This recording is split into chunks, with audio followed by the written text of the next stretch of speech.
深蹲是我们在日常训练中常用的训练动作。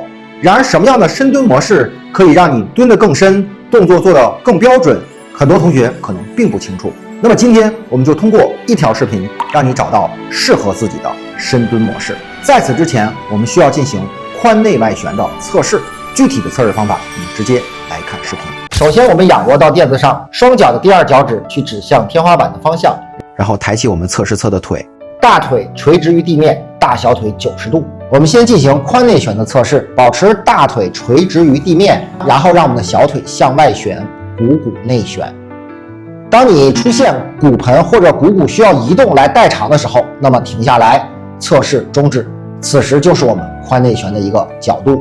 我们髋内旋一般是45度为合格。髋外旋的测试，那么我们小腿反过来转就可以了。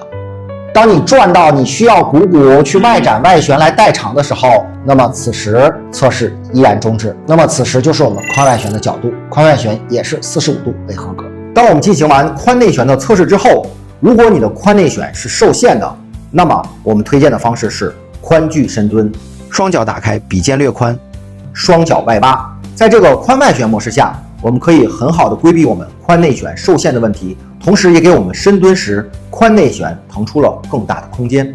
如果你的髋内旋和髋外旋都不太好，那么我建议你可以采用双脚比髋略宽一点，双脚外八的模式去进行深蹲。那么对于髋内旋良好的同学来说，我们完全可以采用窄距或者与髋同宽的模式来进行深蹲就可以了。好了，以上就是我们今天的分享。在你深蹲前，建议你按照上述的方法去测量一下自己的髋内旋和髋外旋的活动度。当你确认了之后，就可以选定适合自己的模式去进行深蹲了，这样可以大大提升你的训练效率。